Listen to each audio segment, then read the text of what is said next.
Welcome to the third video in the series of videos on the skills we use to teach and assess students in Key Stage 3 in terms of their reading. In this video, we will focus on reading skill 3. We will look at how to explain and comment on the structure and organisation of texts, including grammatical and presentational features at a text level. This is the third key skill that students are assessed on and can be one that students find quite difficult, so hopefully the following slides and steps will help you to tackle this skill with them simply and effectively. The key part of this skill is to be able to spot and comment on the structure and organisation of a text. Broken down, this is how a text is put together, why a writer has made these choices, and what impact their choices have. I'm going to talk you through a 5-step sort of structure, which should help you to build this skill with the young person you are working with. I've also included examples of questions to help guide and prompt you too. So our first step in the 5 steps that we're going to look at today is to read the whole text. Sometimes it can be useful to do this twice if a student needs a little bit more time to process the information that they've read. I would suggest reading this with them twice. I would also ask students to answer the following question: what is happening in the text? Ideally, a student should be able to recall what has happened in the text when they've read it in full. So this could be the main events, it could be the main characters, or it could be specific details that you want them to focus on. If they're unable to do this, it would be useful to stop here and spend some time unpicking with the student exactly what is happening in the text. It's unhelpful to carry on to the next steps just at this point until they've really understood exactly what is taking place. The second step that I would do is to summarise the main points from the paragraphs. So to ask students to answer the following questions: can you summarise what happens in each of the paragraphs in one sentence? Can you give each paragraph a heading or a title? And this will allow the students to think about what is happening across the whole text and start to think about how it is being put together. Again, this is a skill that is quite difficult. So embedding to the students that this is the structure they need to follow, these are the questions they need to be able to answer when thinking about this key reading skill, is very, very important.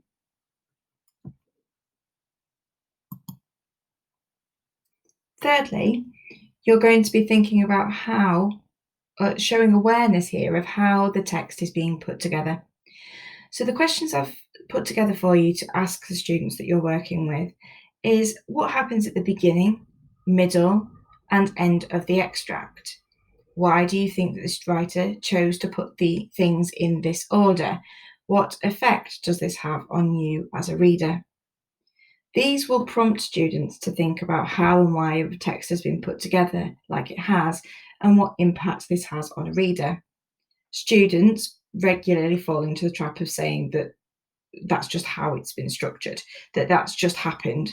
And it's very important that students think about these texts as conscious constructs, that they didn't just, I always say that they didn't just fall out of the end of the writer's pen, but they've been put together specifically to create an effect.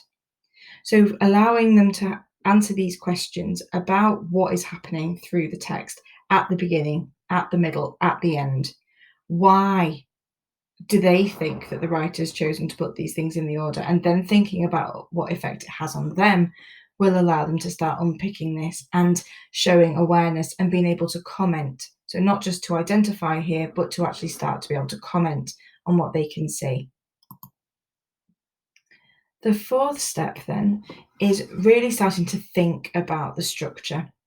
So asking students to answer the following questions of: what kind of paragraphs is the writer using here?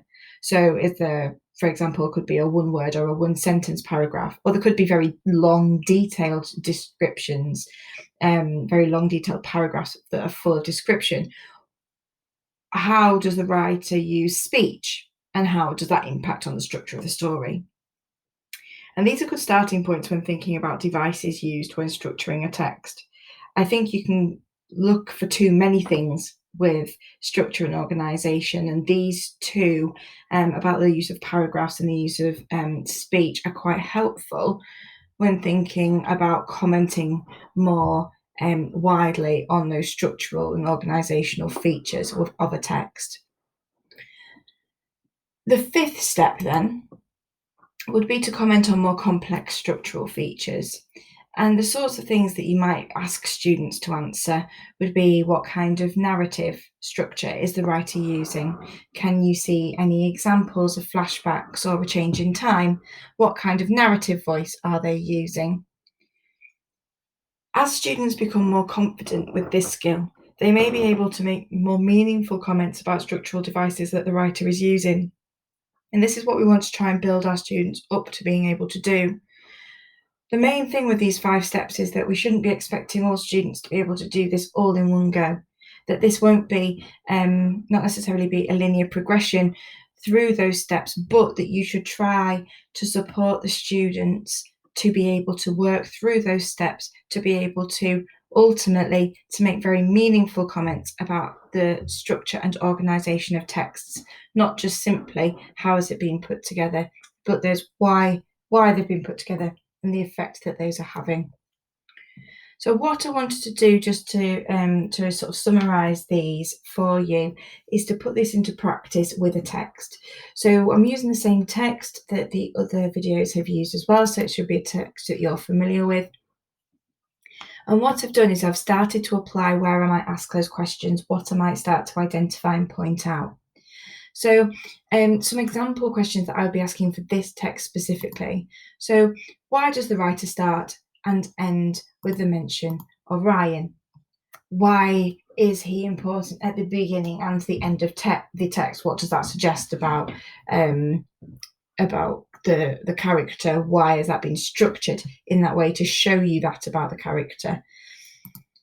Why does the writer choose to use speech in this section of the text? What does the use of speech do? What does it show us? Why is it there? What does it add? Why does the writer use a single sentence paragraph here? So I've given 2 examples. So I'm coming, he said. So it's very, very short, single sentence paragraph, and he followed Ryan. What do each of those single sentence paragraphs suggest? Students will find those very easy to identify.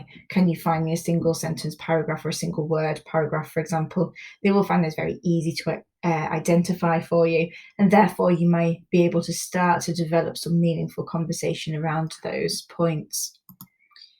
Is the text switching between time frames, or is it in chronological order? Again, this is something that students may find quite easy to identify. So once you've addressed what chronological order means, is it chronological, or does it switch backwards and forwards between time? Students again can usually identify that, and then maybe be able to make some meaningful comments about why a text would be written like that. That we're following the events that are taking place, or that that they want to focus on something that happened before to remind you about a link, for example. And who is the narrative voice? Who is talking to us? A character, or is it a narrator from outside the action? What impact do both of those have, and why might the writer choose to structure their text in that way? And the most important thing for this is why. So when you're asking those students, and I've tried to include why in most of these questions, but you really need to try and push the students not only to be able to identify, but for them to be able to comment. They need that it is that question of why. Why is the writer choosing to do that? What effect does this have? Hopefully that's quite straightforward for you. If there are any questions around the delivery of this key skill, then please do ask somebody in the English team, and we will be more than happy to help you with that. Thank you very much.